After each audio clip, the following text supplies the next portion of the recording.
Vamos abrir nossas Bíblias no Evangelho segundo Mateus, capítulo é o 24, a partir do versículo 34.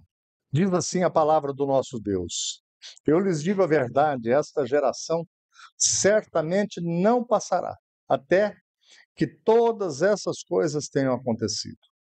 O céu e a terra desaparecerão, mas as minhas palavras jamais desaparecerão. Contudo, ninguém sabe o dia, nem a hora em que essas coisas acontecerão. Nem mesmo os anjos do céu, nem o Filho, somente o Pai sabe.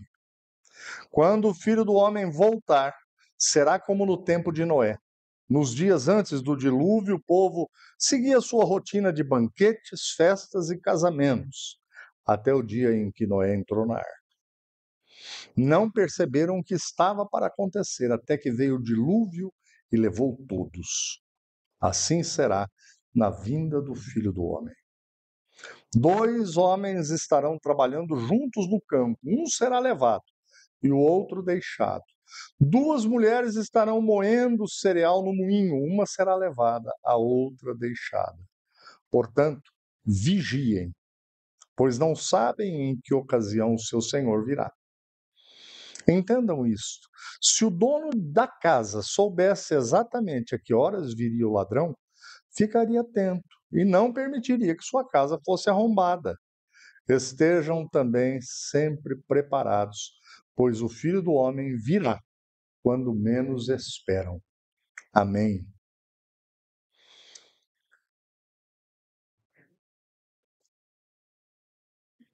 Peça a Deus, eu vou orar agora, mas eu quero que você ore e peça a Deus no seu coração para Ele falar com você mesmo, para que você seja tocado pela palavra de Deus. Eu não creio que a gente vá a uma igreja nenhuma vez sem que a gente queira ouvir a voz de Deus. Então, enquanto eu estiver orando, peça a Deus, fala comigo, Senhor. Eu tenho certeza que a mensagem irá de encontro ao teu coração. Pai, nós estamos reunidos aqui para a tua honra, para a tua glória, para o teu agrado, para o enlevo do teu nome.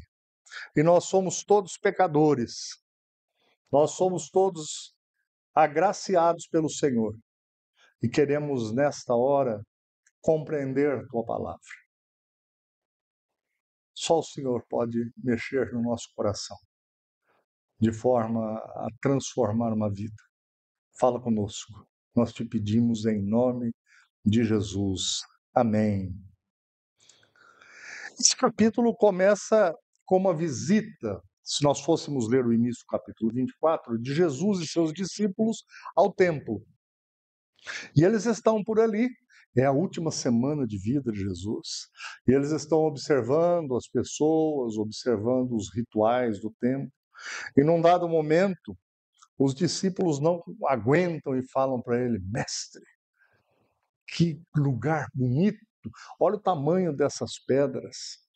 Eu nunca fui para Israel, mas eu já vi pela internet. A Edna já foi, você já viu, né?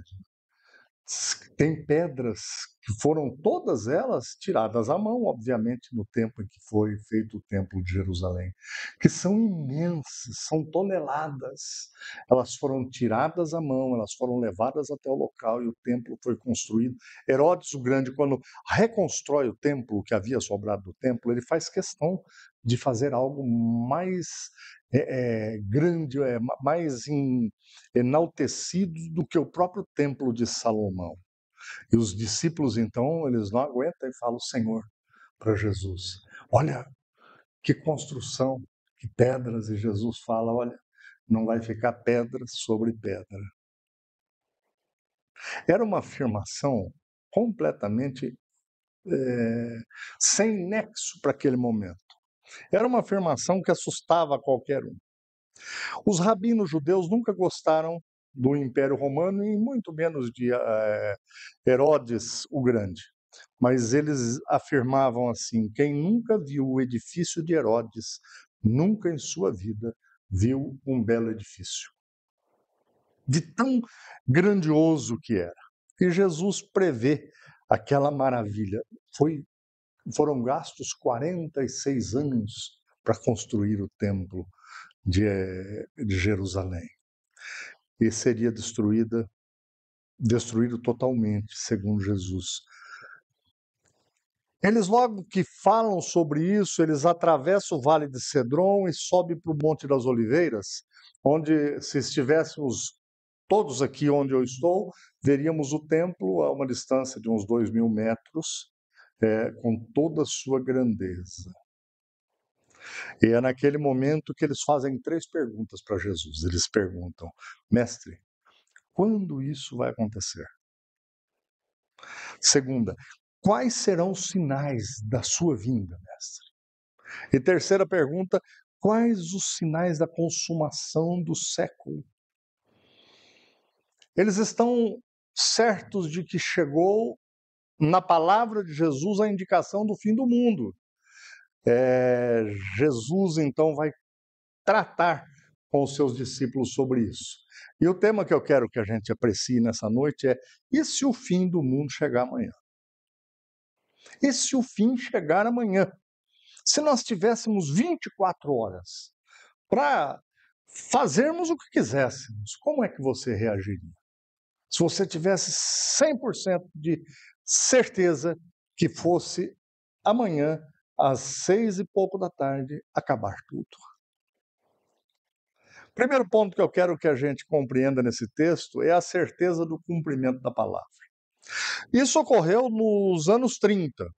41 anos depois, o general Tito invade Roma com seus soldados e acaba com Jerusalém, melhor dizendo, e acaba com Jerusalém. Mata muitos judeus. Alguns conseguiram fugir. Os que não fugiram fez com que Jerusalém se tornasse um palco de sangue.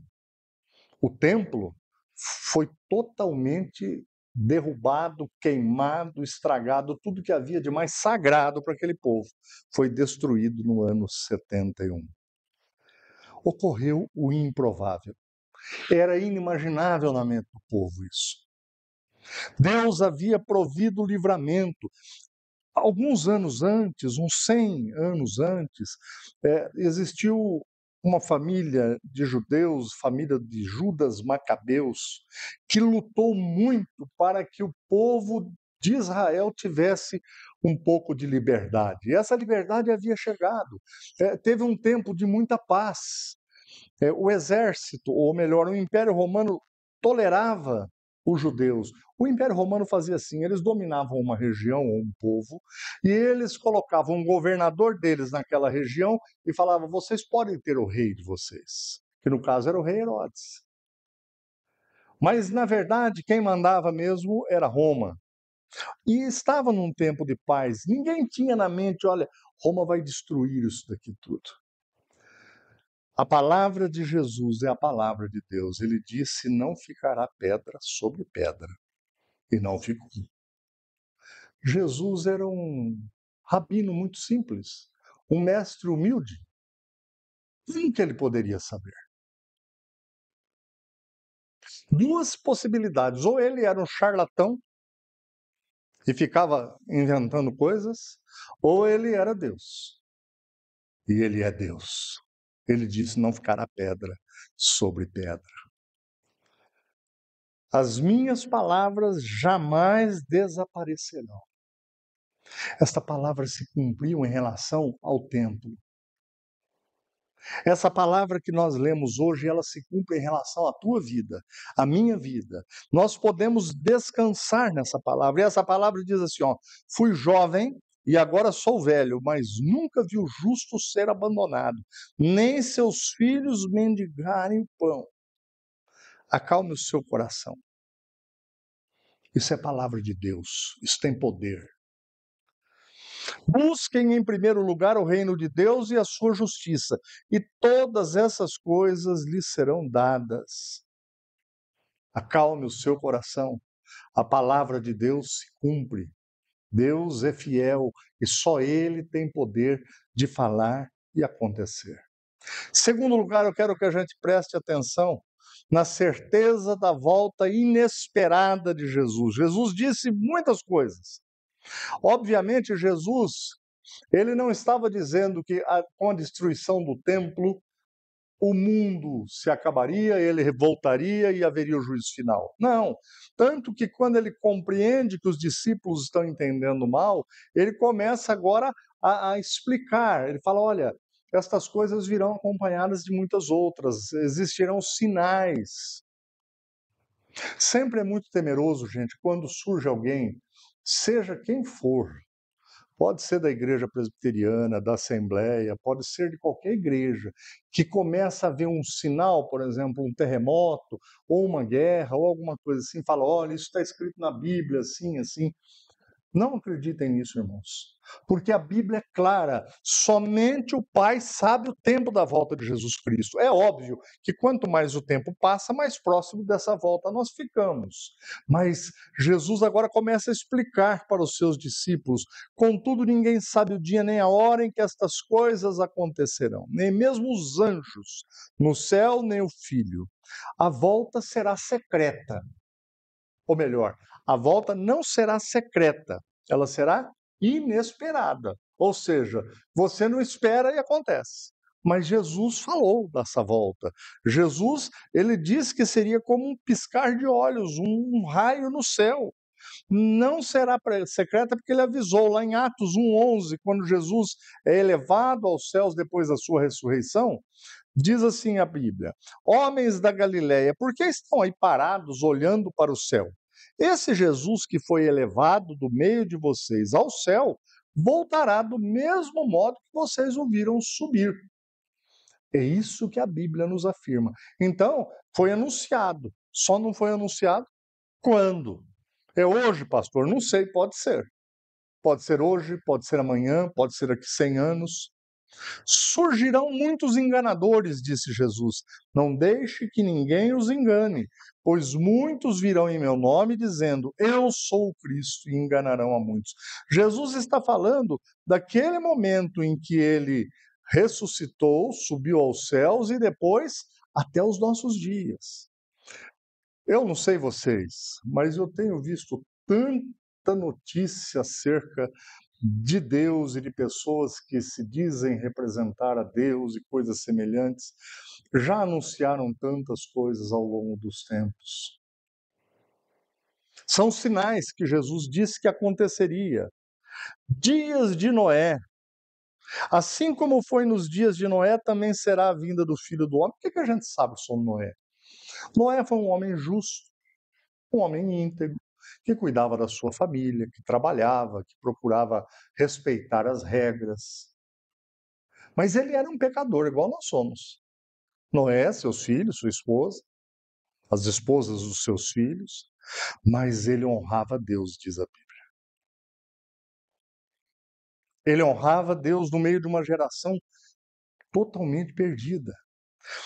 Quando Deus vai julgar a terra por causa da maldade que estava tendo na terra, ele avisa Noé e o convoca. O Senhor disse, lá em Gênesis 6, eliminarei da face da terra esta raça humana que criei. Sim, e também os destruirei, e destruirei todos os seres vivos, as pessoas, os grandes animais, os animais que rastejam pelo chão e até as aves do céu. Arrependo-me de tê-los criado. Noé, porém, encontrou favor diante do Senhor. Duas coisas que a gente tem que prestar atenção nesse texto. A primeira, Deus é santo, Deus é justo, ele não aceita quando o ser humano ele se inclina só para o mal e começa a achar que é ele quem domina, é ele quem manda, é ele quem governa. A segunda coisa, Deus, quando olha para um servo, para uma serva, para um homem, uma mulher que crê nele e coloca a sua confiança nas mãos dele, Deus trata esse diferente. Assim foi com Noé. Todos pecavam no tempo de Noé. Por isso que Deus ficou irado. Todos pecavam, mas não foi o motivo de serem pecadores. O motivo foi porque as pessoas não olhavam para Deus. Não reconheciam Deus como Criador, como aquele que governa de fato as coisas. As pessoas lá no tempo de Noé estavam vivendo do jeito que queriam. Eles passaram por cima de todas as regras, todas as normas morais, todos os padrões de conviver socialmente foram por terra. as pessoas começaram a fazer o que elas queriam. Eu creio que lá no tempo de Noé, as pessoas falavam: o que importa é ser livre. Eu quero fazer o que eu quiser. Eu faço o que eu quero. E isso trouxe a ira de Deus sobre eles. Não é porque Jesus fala: olha, naquele tempo todos comiam, bebiam, se davam em casamento. O problema não era comer, não era beber, não era o casamento. O problema era não olhar para Deus. Semelhante àquele tempo, nós temos nos dias de hoje também uma geração, de modo geral, que está vivendo desse jeitinho. As pessoas estão vivendo pensando que é pela força de seus braços. Não, eu não dependo de ninguém, eu trabalho, eu sou honesto, mas isso é o mínimo que se espera de um ser humano. Nós fomos criados, segundo a Bíblia, para honrar a Deus, para glorificar o nome de Deus. Se nós não temos isso como parte ativa da nossa vida, nós estamos encaminhando de uma maneira muito perigosa. Esse povo não queria saber de Deus, não buscava Deus. Noé pregou 120 anos. Olha, Deus vai mandar o juízo. Olha, Deus vai mandar o juízo e Deus vai acabar com tudo. Ninguém. Eu toda vez que penso nesse texto, eu falo, gente, nem os primos de Noé, nem os parentes, nem só ele, a esposa, 3 filhos e 3 noras. E eu creio que alguns ainda foram assim, não, eles estão indo, a gente tem que ir também. Só 8 pessoas, de todas aquelas que viviam, já eram milhares e milhares de pessoas. Aquela arca fechou-se. E diz o texto bíblico que as pessoas gritavam: Noé, abra para nós essa porta, e a água subindo, a água subindo. Ele viu todas aquelas pessoas que ele conhecia morrendo. E ele dizia: eu não posso abrir, quem fechou a porta não fui eu, foi Deus. Ou seja, Deus dá um tempo para o ser humano. E quando esse tempo vencer, não tem jeito, gente. Pode gritar, pode espernear, não vai adiantar nada. A volta de Jesus será inesperada, tanto para o crente como descrente. Qual vai ser a hora, pastor? A Bíblia diz que ninguém sabe. Vocês ouvirão falar de guerras e ameaças de guerras, mas não entrem em pânico. Sim, é necessário que essas coisas ocorram, mas ainda não será o fim. Uma nação guerreará contra outra, um reino contra outro, haverá fome e terremotos em várias partes do mundo. Tudo isso, porém, será apenas o começo das dores do parto. Jesus diz: olha, esses sinais de guerras, de fome, de terremotos e tudo mais, será apenas o começo, mas eles têm que acontecer.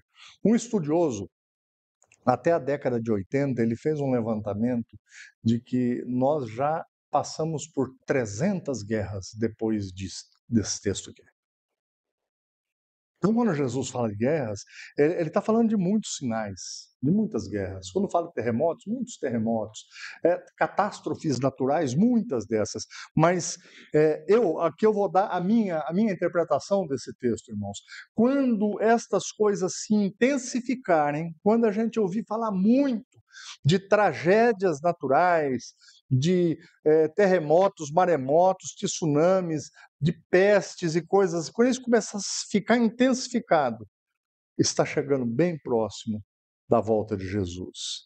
Jesus quer que a gente viva com sabedoria nesse tempo que a gente está aqui. E a gente tem que viver bem. Nós temos que trabalhar, nós temos que estudar, nós temos que ser úteis, nós temos que ajudar as pessoas, nós temos que viver, mas viver temendo a Deus. Deus existe e Ele chama o pecador ao arrependimento. Finalmente, a certeza da necessidade de vigilância. Entendam isto: se o dono da casa soubesse exatamente a que horas viria o ladrão, ficaria atento e não permitiria que a casa fosse arrombada. É natural. Imagina que você soubesse que hoje, às 10h15 da noite, alguém ia roubar a tua casa. No mínimo, você ia já avisar a polícia, você ia se ficar pronto para essa situação. É o que Jesus está falando. Ele fala: olha, ninguém sabe o horário, ninguém sabe o dia, mas isso acontecerá. É preciso considerar, entender. É necessário viver conscientemente como quem espera. Algumas pessoas entendem esses textos errados e vivem com medo. Não é para viver com medo, é para viver tendo sua vida nas mãos de Deus todos os dias. Você não precisa ter medo, você sabe que isso acontecerá, mas você está protegido debaixo do cuidado, da graça de Deus. O que Cristo fez lá no Calvário, na cruz, já te salvou e você crê nisso. E você vive estudando, trabalhando, ajudando as pessoas, construindo sua vida naturalmente, mas sabendo que você já está salvo. Isso que é salvação, é a salvação desse último dia, do juízo final, onde você vai ouvir: bendito de meu Pai. Aqueles que creem. Não é só crer, pastor, é só crer. É só acreditar nessa promessa bíblica. Não se distrai, não se esquece. O cristão, ele deve viver sabendo que essa verdade, ela é pétrea, é bíblica. E como se posicionar, então, durante a espera?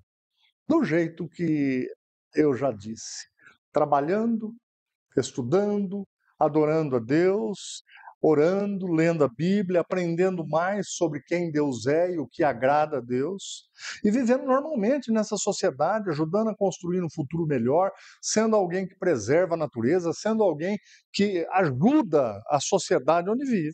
A igreja tem que ter essa marca de ser luz do mundo, sal da terra. A gente tem que ser um pessoal que ajuda a sociedade, o município e assim por diante.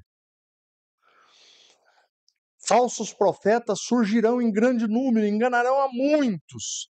O pecado aumentará e o amor de muitos esfriará. Mas quem se mantiver firme até o fim será salvo. As boas novas a respeito do reino serão anunciadas em todo o mundo, para que todas as nações as ouçam e então virá o fim. Eu creio que este é o sinal maior para nós. O evangelho sendo pregado a todas as nações, até os confins da terra. Eu creio que esse tempo está chegando, irmãos. Mas Jesus disse: ninguém sabe o dia. Nós temos que estar atentos.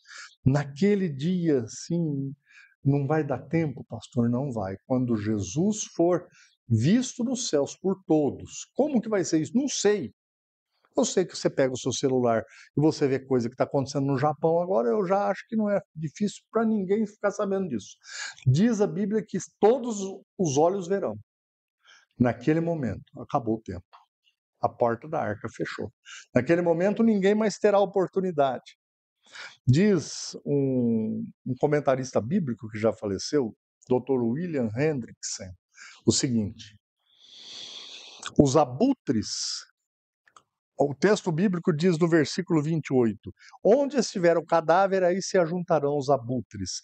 E o William Hendricks interpreta esse texto assim: quando você olhar para a sociedade e ver que ela está apodrecendo, como uma carniça, está chegando o momento da volta de Cristo. Eu não sei você, mas eu tenho já visto tanta coisa que eu nunca achei que eu veria. As sociedades no mundo inteiro, elas estão se deteriorando. Os abutres logo virão. E é o tempo da volta de Jesus. A certeza que temos biblicamente é: vigiem, porque não sabemos a hora. Eu quero que você saia daqui nessa noite tendo certeza dessas três coisas. Confie na palavra de Deus, a Bíblia Sagrada, plenamente. Nós podemos ter a certeza da volta repentina de Jesus, mas temos que viver em vigilância, considerando que a qualquer momento Jesus virá. E ele não vai encontrar nenhum de nós aqui perfeito, porque nós não somos. Nós estamos sendo aperfeiçoados, mas ele tem que encontrar-nos crendo nele. Que Deus abençoe nossa vida nessa noite. Que Deus abençoe aqueles que ouvem e entendem que a palavra de Deus faz o efeito no seu coração. Que Deus entregue salvação a muita gente por meio da sua palavra. Amém? Vamos fechar os olhos, vamos orar mais uma vez, antes de cantarmos o último hino. Senhor, como é bom termos certeza pela fé, pelo agir do Teu Espírito em nossas vidas, de que a Tua palavra é verdadeira. Como é bom, meu Deus, nós sabermos que o Senhor nos avisou A volta de nosso Salvador será repentina e ele voltará agora como um juiz. Como é bom, meu Deus, nós temos o teu Espírito Santo, a tua igreja, os nossos irmãos e irmãs, ajudando-nos a vigiar até que esse tempo se cumpra. Derrama a tua graça, meu Deus, sobre a vida daqueles que ouvem esta palavra e creem, sobre a vida daqueles que são resgatados por tua graça e misericórdia ao ouvirem esta santa e bendita palavra. Abençoa a nossa igreja, meu Deus, para que a gente viva em Campo Grande de um jeito que possamos ser úteis à sociedade, possamos fazer coisas que representam o teu reino e assim aliviar a sede, aliviar a fome que as pessoas têm da grandeza e da graça do Senhor. Nós oramos, nós entregamos nossas vidas diante de ti nesta noite. Em nome de Jesus. Amém. Amém.